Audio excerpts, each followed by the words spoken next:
Hello and welcome to Mysteries and Mountains. This is the place to come for unbiased book reviews. So grab a cup of coffee or a glass of wine and settle in for the top 10 mystery thrillers of 2023.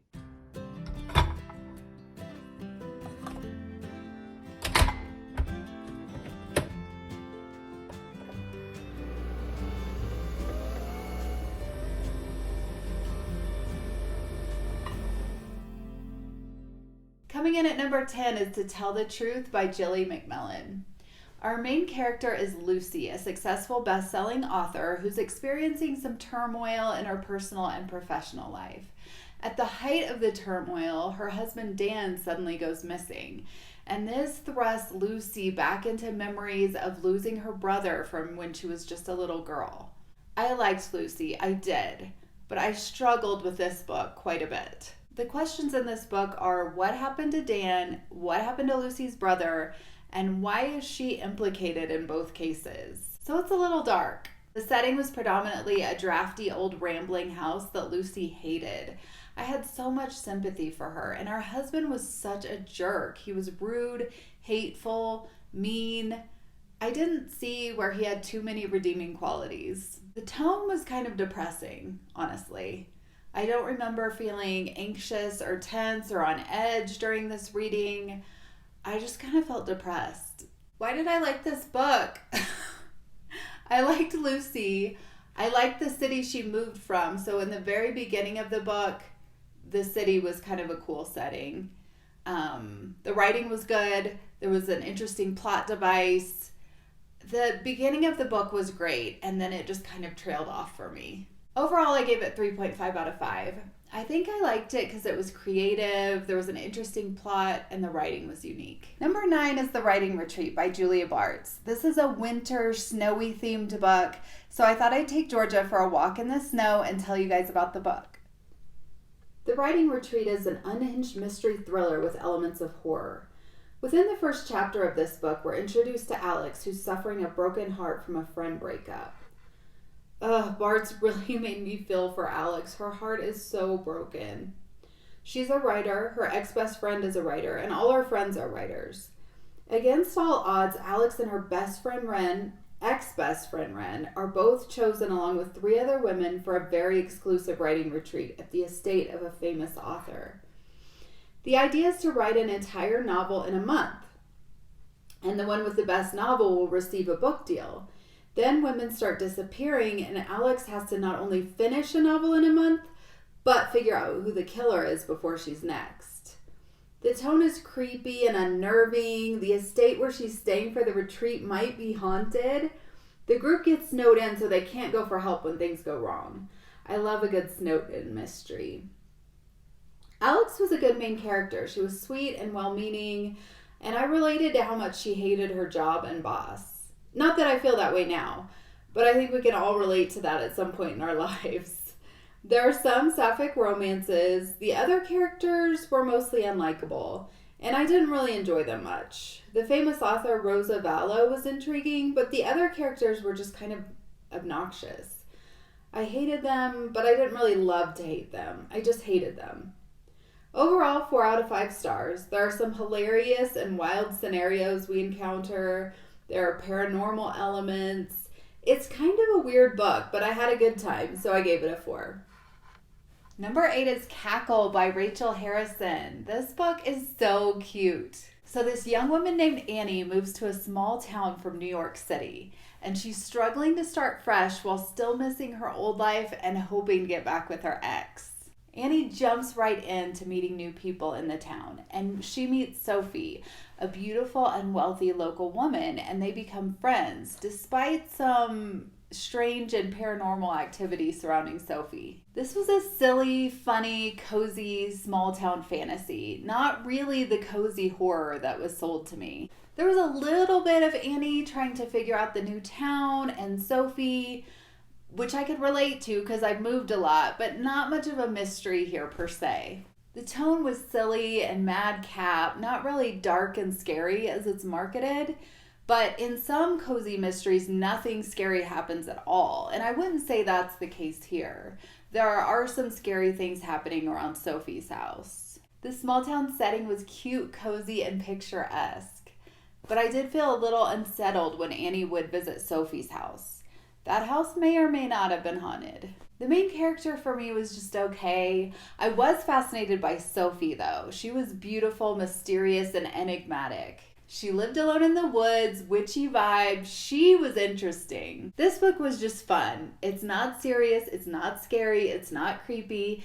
It's just fun and maybe a little bit spooky. So it'd be a good Halloween read if, like me, you don't really want to be scared. Number 7 is The Book of Cold Cases by Simone St. James. This book is a psychological thriller with a dual timeline. There are 3 dual timelines on this list, so apparently that's a plot device I like. A large part of the plot centers around crimes that were committed in the 1970s. 2 men were killed in different crimes using the same gun, and strange notes were left behind. There was a wealthy 23-year-old woman named Beth who was arrested and acquitted of the crimes at the time. In present day, our main character Shay runs a true crime website where she analyzes and tries to solve cold cases. So she becomes obsessed with this serial killer case from the 1970s, and she gets to meet and interview Beth, the main suspect. The protagonist, Shay, was great. I really liked Shay, but I don't know if I loved her. Same with Beth. There were multiple points of view in this book, so we get to see multiple perspectives, but I think I have trouble connecting with the protagonist when that's the case. And this book may be a psychological thriller, but there were also paranormal and horror elements to it. Some of the plot tropes include secrets from the past, a haunted house, and an amateur detective. The tone was dark and tense. Shay went through a kidnapping as a child, so she is never really comfy and cozy anywhere. And through her eyes, we get to see the world as a dark and scary place. There was an impending sense of dread, which I'm not the biggest fan of. Trigger warnings. There's neglect of children, children who are unhoused, kidnapping, domestic abuse, and murder. But I think the kidnapping and neglect of children mainly takes place off the page. So St. James tells us what happened without explicitly showing us what happened. The setting is small town Lake Claire, Oregon, which is a cutesy little tourist town. But that's the only cutesy part of this book. The tone was definitely dark and tense. Overall, 4 out of 5 stars. The book was a little slow in the middle, and like I said, I didn't connect to the characters as much, but the plot was fascinating, and St. James is an incredible writer. So for that reason, I gave it 4 stars. The next book is Legends and Lattes by Travis Baldree. Okay, this book is not really a mystery. I think it was marketed as a cozy mystery, and that's why I read it. I was lying to myself. It's more of a cozy fantasy about an orc named Viv, who's a bounty hunter. She retires and decides to put her violent past behind her. Her idea is to start the first coffee shop the area has ever seen, but it's hard enough to get customers to try coffee for the first time. She also has frenemies from her past trying to sabotage her. The tone of this book is sweet and warm and fun. There are times they warm up around a cozy fire, the snowflakes flurry around the freezing streets, and people hurry inside the shop from outside to warm up. It's just the heart of coziness. Cozy. Viv hires a handyman, a barista, and a cook who become her found family. There's a wholesome sapphic romance. I love a romance if it's not the whole entire story. The characters are adorable and sweet, if not the most complex. The setting is Thune, a cute little medieval village complete with local taverns and a farmer's market. Overall, I gave this one 4.5 out of 5 stars. The plotline was a little bit predictable and the characters were a little one note. Predictable. But I couldn't help loving it for the warmth, the coziness, and the vibes. Number 5 is I'm Not Done With You Yet by Jessie Q. Sutanto, who is one of my favorite writers. I could not believe this was the same Jessie Sutanto who gave us Dial A for Aunties, which is a cozy mystery series. I believe she writes almost exclusively cozy mystery, but this book was effing crazy. It was so dark. It's a creepy psychological thriller featuring a dual timeline and unreliable characters. The main character, Jane, constantly fantasizes about killing people, but somehow Sutanto made me love her anyway. So Jane is a writer who's struggling to make a name for herself. She's published a couple of mid-list novels, but she feels on the outside of the literary world. And her professional life seems to be crumbling at the same rate as her rocky marriage. But then Jane receives an email notifying her about a book event in New York featuring a friend from the past. It's Jane's former best friend Thalia from her studies at Oxford. And Jane's never stopped missing Thalia, but a secret that happened in their dorm room caused them to lose touch completely after college. Jane's determined to fly to New York and reconnect with her long-lost best friend. This book flies by a mile a minute. The setting takes place in beautiful Oxford in the UK in the past timeline, which I absolutely loved. The cobblestone streets, the cozy downtown, the graceful university grounds just charmed me, and I felt like I was there. The present timeline was set in the Bay Area and New York City. There is some domestic assault in the book, if that's a trigger for you, and murder, of course. The main character, Jane's a bit of a wild card. I liked her, but that's not to say she's likable. She's diagnosed herself as a sociopath, and that makes for a really interesting protagonist. And the other characters are wild too. Her husband's an asshole, her friends are vile, but somehow they keep you wanting more. Overall, I gave it 4.5 out of 5 stars. It was creepy, intense, and I could not put it down. The only reason I can think of that I didn't give it 5 stars is maybe it was a little too creepy. And I wanted to shake Jane and curse her till the bitter end to make better choices. My 4th book on this list is The Maid by Nita Prose. This is a cozy whodunit mystery, which is my favorite genre. That is my favorite genre. Our protagonist is a young hotel maid named Molly, and she's kind of a solitary girl since her gran died in the recent past. She cleans rooms in a luxury hotel where she discovers a guest who she suspects has been murdered. What's the matter, hon? Red, run! Because Molly struggles with social cues and neurodivergent tendencies, she becomes the prime suspect. As she works to clear her own name and seek the true killer, she discovers who she can trust along the way. The setting is mainly the Regency 5-star hotel. It kind of reminds me of the Plaza Hotel from Eloise at the Plaza, the children's book, and it kind of seems like it's old-fashioned and sophisticated and almost from another time. The tone was cozy and calm. We occasionally get to see inside Molly's apartment, which is super cozy, so it was really a peaceful reading experience. Finally, after all the thrillers I've been reading, I really needed something calming and soothing. Look, I'm sorry, but I like to feel calm and peaceful while I'm reading. As you know, if you suffer from anxiety, reading the thriller or horror genre can kind of increase those feelings of anxiety. Anxiety. Some themes that could be triggering in the book include murder, suicide, violence, and bullying. Molly does get bullied quite a bit in the book. As far as the characters go, Molly's a bit prickly at first, but I quickly grew to love her. She's fastidious and compulsively neat, and really seems to love her job. I loved meeting all the other characters through her eyes. There's an innocence and simplicity to her that I find peaceful. There are some chaste romantic scenes with a couple of the characters which I enjoyed, and there was a decent cast of characters which were largely unlikable, which I don't mind. The characters were slightly less complex, maybe given that we were seeing them through Molly's eyes, and she tends to oversimplify things and maybe not notice nuances.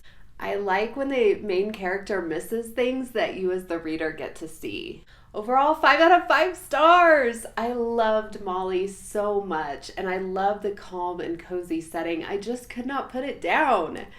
I'm beginning to see that all my 5 stars have a flawed main protagonist that I love, so that's interesting. Interesting. This one gives such winter vibes, I just had to take a break and go skiing. Shiver by Ali Reynolds is a psychological thriller that takes place in a ski resort in the French Alps. Our main protagonist, Mila, is on her way to a reunion with friends she hasn't seen in 10 years. In the past, a girl's disappearance blew their friend group apart. I loved Mila and her friends. There's a love triangle, there's a sociopath, there's unlikable characters you love to hate. There's a dual timeline, there's secrets from the past, people start disappearing, and Mila has to figure out the mystery before she disappears too. Mila was such a fun, badass main character. She was a professional snowboarder in her youth, so it was really fun to come along with her through all of her adventures. Also, I just loved being allowed a peek behind the curtain into professional snowboarding. I felt like I was really there. The athletes were super focused and intense, so their training regimen really rang true for me. Also, I don't love heights. So when Reynolds described Mila on the edge of a half pipe about to drop in, I got tingles of fear all over my entire body. Fear. The setting of the current timeline is a little bit darker and creepier. People are disappearing. Mila hasn't spoken to any of these people in 10 years, while the past timeline is bright and sunny. Everybody's good friends, everything's cozy. They're always covering up with blankets and throwing on sweaters and curling up by the fire. Okay, now you're just listing things that people do. So I felt like the tone was pretty dark, but then I would get these breaks from it about every other chapter or so with the past timeline. So that was nice. I love the characters, love the setting, love the plot. Love the shoes. So if you love a good mystery in a snowy, isolated setting where people start disappearing and the main character has to figure out who done it, you're gonna love this book. My next book is The Paris Apartment by Lucy Foley. And that's actually the Seine River in Paris, right over my shoulder there. Just kidding, that's Tapestry. But I did get to visit Paris for the first time last summer, and I rode on a boat just like that on the Seine. Ah! Good for you. I did listen to this book on Audible, and I did absolutely love it. If you love Lucy Foley, we can be friends. Now we can be friends again. I got a sample before I bought the book because I wanted to make sure I could listen to the narrator for 8 to 10 hours, and I loved them all. There were 5 or 6 narrators for this book, and they were all fantastic. These are fantastic. Fantastic. We first encountered the main character, Jess, when she's trying unsuccessfully to get into her brother's Paris apartment in the middle of the night. He's not answering the door, and it's kind of implied that she talked her way into staying with him for a couple of months, and he's less than thrilled. So she finally gets access to this fancy Paris apartment, and her brother never shows up.